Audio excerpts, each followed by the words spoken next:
Yan, good morning mga kamamaw. Yan, kasama ko si Kamamaw Legend. Susunduin namin si Mrs. ngayon. And then kukunin na natin mga kamamaw yung pinakremate natin si Pip Papi. Kasi tumawag na sila sa akin kahapon.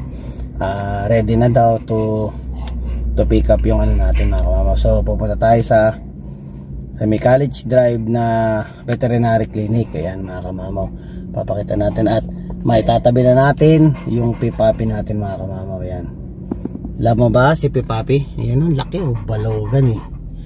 Balogan. Ayan oh, malaki pa yung ulo sa akin mga kamamaw. Oh, diba? Oh, malaki pa ulo sa akin kamamaw. Ayan, yan naman ayan. Na-excite na yan kasi kahapon sinabi ko sasama ko siya. Kilala mo naman yan si Legend mga kamamaw, pag sinabihan mong sasama mo siya, excited na kinabukasan yan mga kamamaw. Yan, medyo sumakit ang ulo ni kamamaw ngayon dahil ang mga tuta para bang mga baby. Nako, yung pag umiyak yung isa, kasi nga ang lalakas dumedi mga kamamaw, pag umiyak yung isa, iangat ko pa kasi kailangan natin ipa-burp o kaya iyan na ng konti yung tiyan, kasi sa sobrang mga bulugan yung mga tiyan, nahihirapang umanap ng pwesto ng tulog dahil ang lalaki ng tiyan. So ginawa ko nila dyan kung mga towel yung mga gilid-gilid, kasi ang gusto nila mga kamamaw, nakaangat yung ulo nila sa gilid ng whelping box. Yung iba nakaupo, literal na nakaupo mga kamamaw, iikot yun tas uupo, tas yung iba nakahilata. Yun ang mga pwesto nila para tumahimik. Pito ang alaga natin mga kamamaw. Kung tulog yung anim at yung isa maingay, naku, magigising lahat mga kamamaw. Kaya dapat may diskarte ka talaga mga kamamaw paano mo sila ipopwesto para makapagpahinga ka. So kagabi ganun na nangyari sa akin. Pagkaheli ko ng isa, iheli ko na naman yung isa para matahimik na.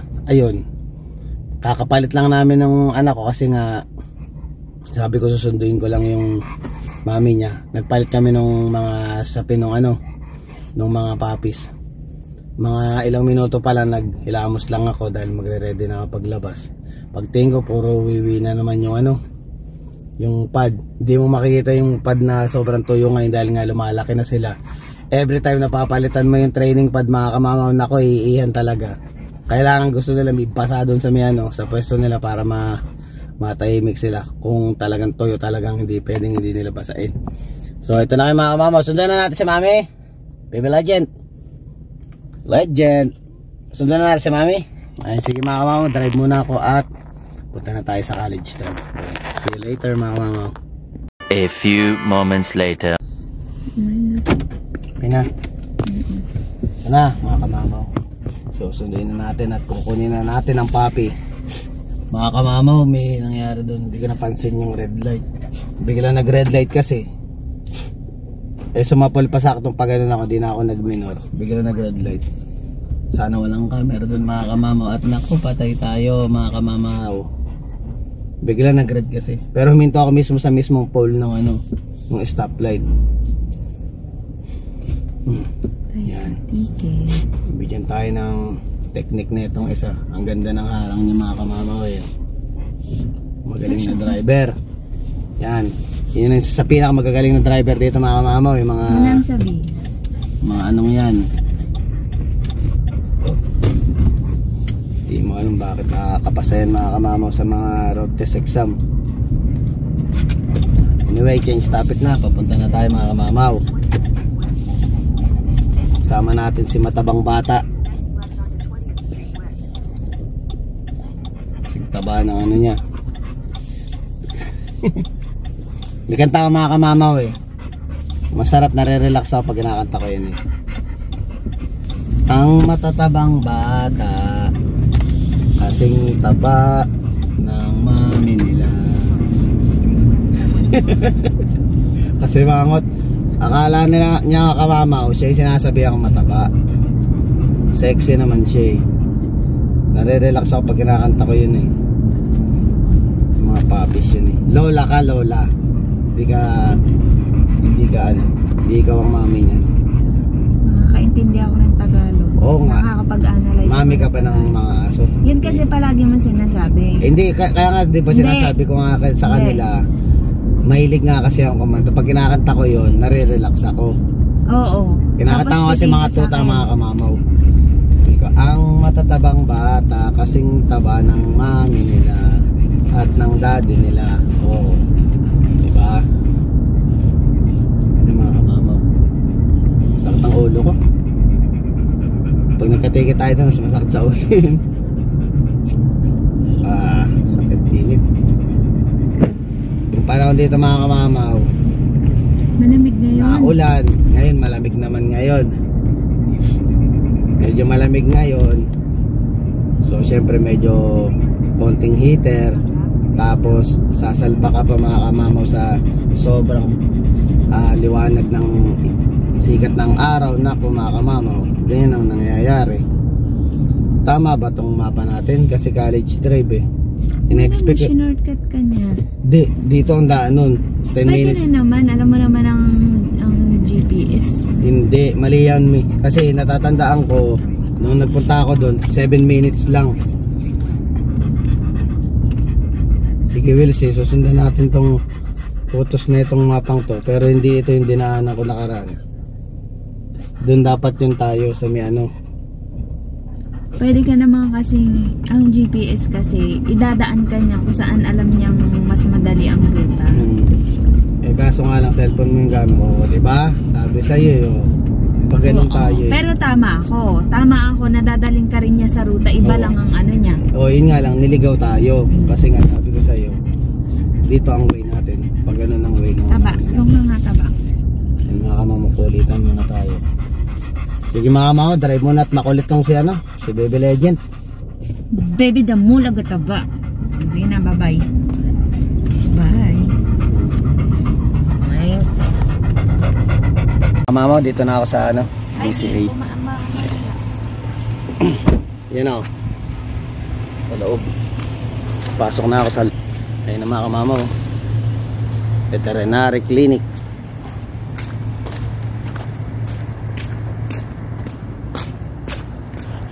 Yan. Kunin na natin si Pipapi, mga kamamaw. Sige, pasok lang muna ako. What's the phone number? 306-914-5779. 5779. 9? Yeah.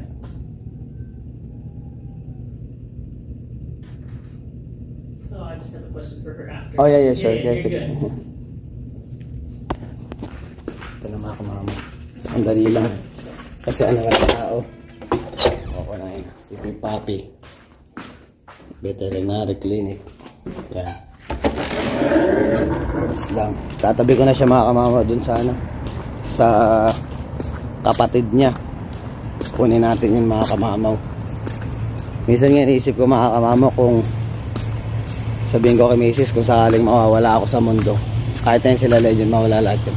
Pag nawala ako sa mundo, mga kamamaw, pag kirinimate ako, itabihan sa mga tuta at saka sa mga aso ko. Gusto ko magkakasama kami sa langit, mga kamamaw. Eh, isa o, sila sa bintana.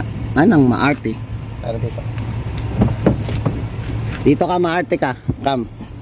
Yun na. O, ito na si Pipapi. Papalabasin ko lang si Baby Legend. Dali na, mga kamamaw. Palabasin na natin tong pangit na to.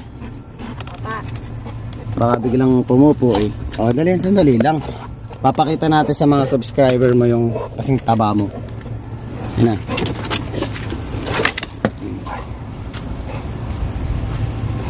Yung mga mamalipat ko lang, diba? Mihi kasi. Nakita mo naman kung gaano kalaki ulo na ito, mga kamamaw. Yan. Yan po ang tatay ng aking mga tuta, mga kamamaw. Yan o. Muskulado. Medyo diet pa ngayon, mga kamamaw, dahil mula nung nanganak si Hera, parang masyado niyang inaalagaan si Hera, mga kamamaw. Yung mga pagkain binibigay ko, lalo na yung masasarap, puro si Hera, kay Hera niya pinapakain. Siguro sabi niya, ito lang ang tulong ko para lumakas ka, para maalagaan mo yung mga anak natin. Yan, mga kamamaw. Diba? Oh. At maganda yan si Legend, diet pa yan. Lalo kung batak na batak pa yan, mga kamamaw. Yan. Ayan, si Legend po ay correct bite. Yan. When it comes sa mga nakita niyo naman mga kamamaw yung tag dito. Ayan, correct bite. Yung pattern niya, ang ganda. Conformation niya mga kamamaw. Tsaka yung temperament niya mga kamamaw, nakita mo naman sa mga tuta mga kamamaw, ganun siya kabait. Yan, let's go na.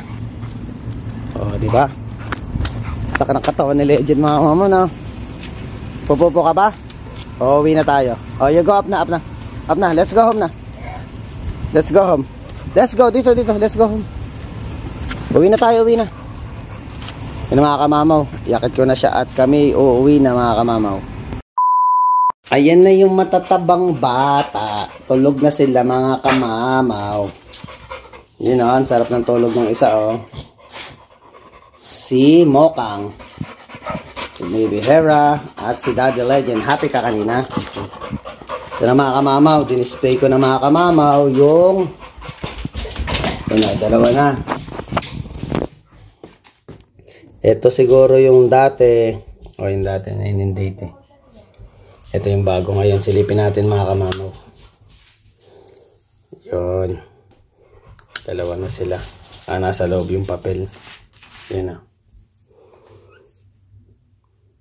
Yan, dalawa na. You know, papi kapili o. Yan, kapili yan, kapili. Para sa akin hindi lang aso yan mga kamamaw. Apo ko yan, apo ko. Dalawa na sila dyan mga kamamaw yan. Nabanggit ko sa inyo mga kamamaw kanina. Kung sakaling mawawala man si kamamaw is kasama ko yung cremation ko sa mga aso ko. Para sa akin siguro matatahimik ang kaluluwa na ni kamamaw pag isinama niya yung mga baby niya mga kamamaw. Kaya nais ko. Lagyan natin ng selfie stick para medyo maganda yung natin mga kamamaw. Yun. Para medyo malayo. Masyado tayong tutok eh. Ngayon, pupunta tayo dito ngayon mga kamamaw. At kakamustahin natin ang Baby Hera. Kamusta na ang Baby Hera? Kamusta ang Baby Loves? Nagugutom ka na? Nagugutom? Nagugutom na ang Mami Hera? Ay, dumidede na naman. Halos parang mag-aalas 5 na kami mga kamamaw nakatulog lahat na talagang tahimik kaming lahat. Kasi sir, pag may umungot, gagalaw agad. Ito naman si Baby Legend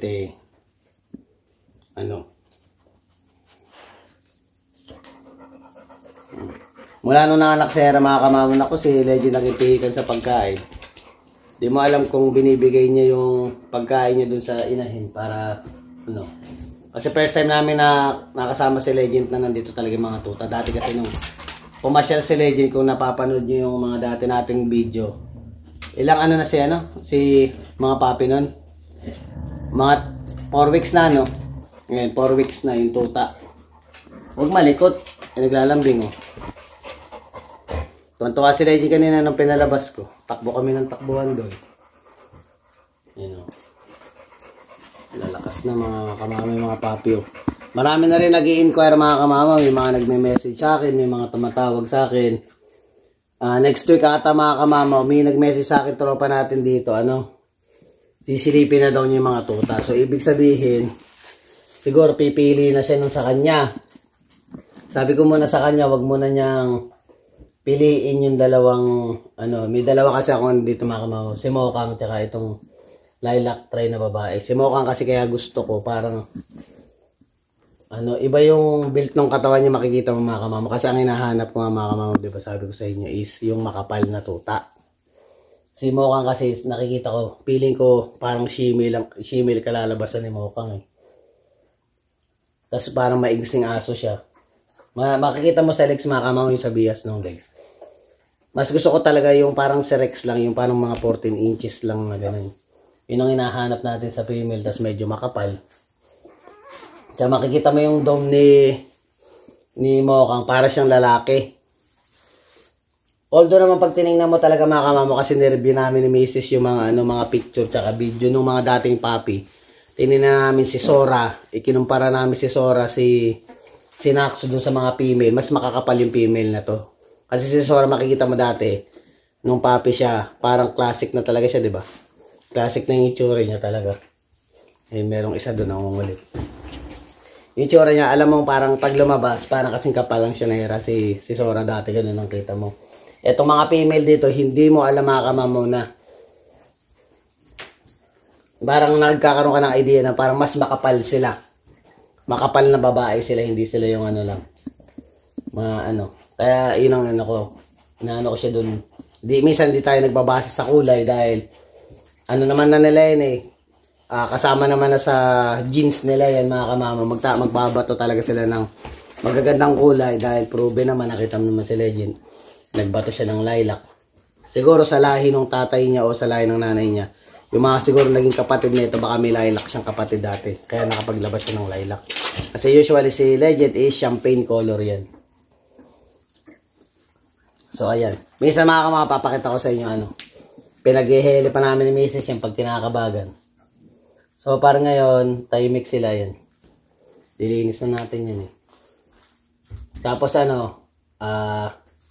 punas-punasan na rin natin sila kasi medyo nagkakaamoy na sila mga kamamaw. Ayaw namin masyado muna punasan ngayon kasi nga bata pa eh, baka lamigin eh. Kaya napansin nyo lagi mga kamamaw, lagi may ilaw kasi nga nagano siya eh. Kailangan nila pa rin kahit paano ng init kasi yung tuta lamigin. Yan, sir, naglilinis na. Hindi ko daw pinapaliguan eh. Paliguan na natin yun pag ano. Tulog na tulog oh. Yun, may himbing na. Yan, mga kamama, nakita nyo na. Meron na tayong dalawang nakakremate na tuta na nandito na sa bahay natin. Kasama na natin dito sila sa bahay. At syempre, babantayan niya yung mga kapatid niya. Yan, mga kamama. So mga kamamo, hanggang dito na lang yung vlog natin. So please don't forget to like, share, subscribe, and hit the notification bell for more updates of my video. See you mga kamamaw.